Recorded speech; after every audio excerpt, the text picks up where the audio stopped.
I'm parked on a fairly high street because you get a good view of the city. Now, there you can see both cathedrals. The Roman Catholic one with the spire, and the tower is the Anglican one.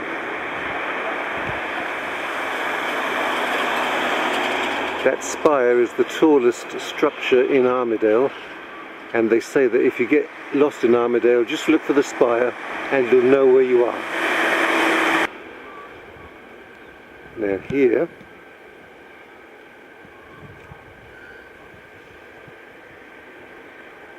is the oldest store in Armidale.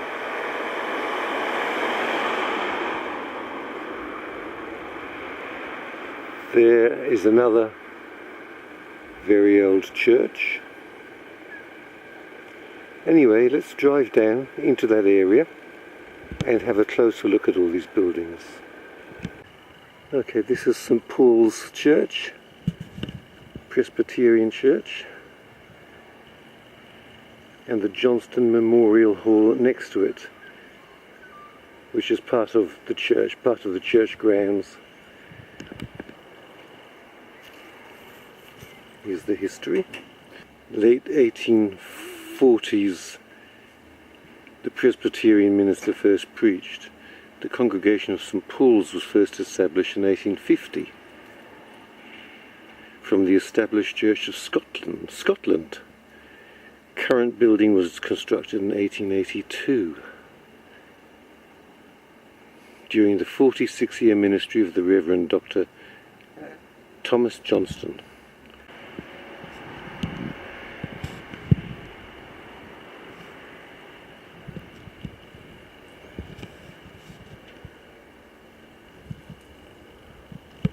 And that's why this building next door is called the Johnston Memorial Hall, 1856.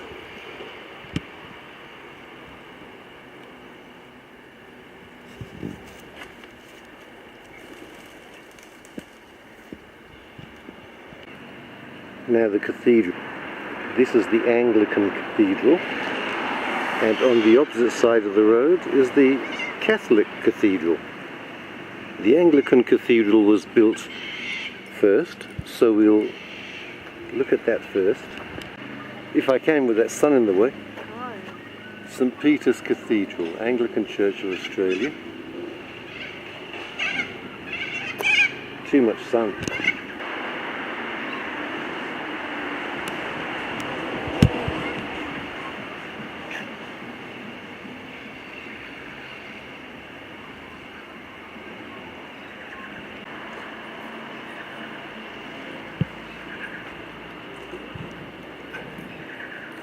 So the two cathedrals are within sight of each other.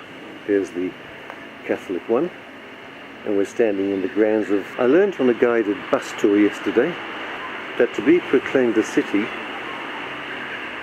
a place must have a cathedral and a minimum population of 30,000. Armidale back in the 1800s had a population of between 5,000 and 10,000, fell well short. So why was it proclaimed a city? Even today it only has less than 20,000, so it still doesn't have the 30,000 required to make it a city. Okay, the reason it's being proclaimed a city is because of the passion and enthusiasm of the parishioners. There were only 600 Anglican parishioners in Armidale, and between them, look at these lovely flying buttresses. Well, they're not really flying buttresses, they're buttresses. They don't come out enough to be flying. Anyway, these 600 parishioners between them raised the money, a huge amount in those days, to build this cathedral. So the Catholics felt they couldn't be outdone, and they didn't have too many either because of the small population, but between them they raised enough to build a cathedral of their own. And they put a spire on that was taller than the Anglican cathedral. So when the state government based in Sydney found out that these two cathedrals had been built by private donations from the parishioners, even though it didn't have the population necessary to really make it a city, the state government said, yeah, okay, well, it's got two cathedrals, not one, so we'll proclaim it a city.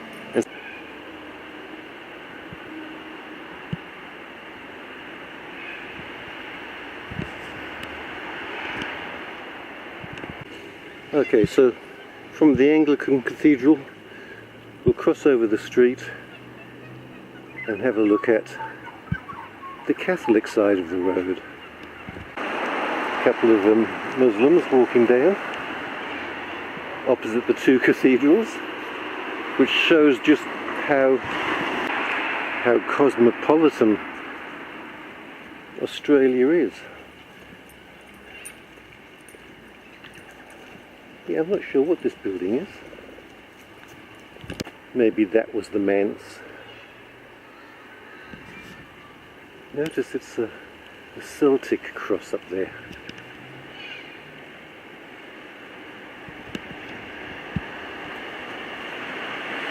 And a normal cross on that building there.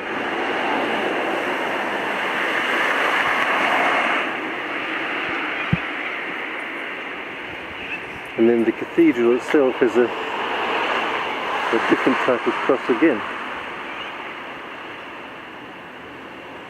with an aerial attached, just to give a modern twist to it.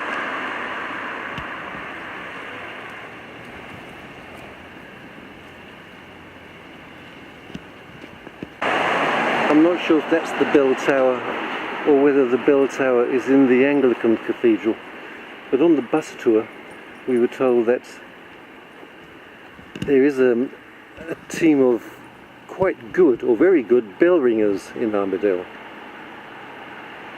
They practice on Thursday evenings, and then on Sundays they ring the church bells, also for weddings and funerals, and they do it for the Catholics and for the Anglicans. Let's cross the road and take a closer look.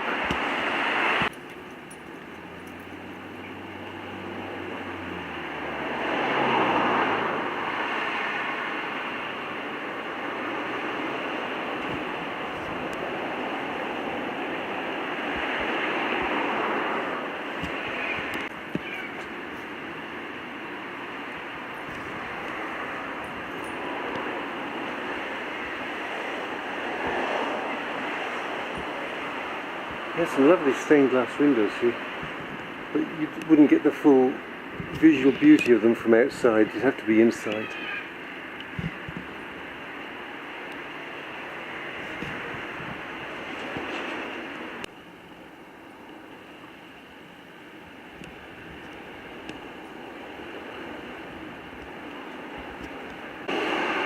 Actually, I do remember on the bus tour we were told that this building next door, right next door, is the Bishop's residence, the Bishop of Armidale. So once again, from the Catholic Church to the Anglican Church, and there up the street is the Scottish Church, the Episcopalian Church.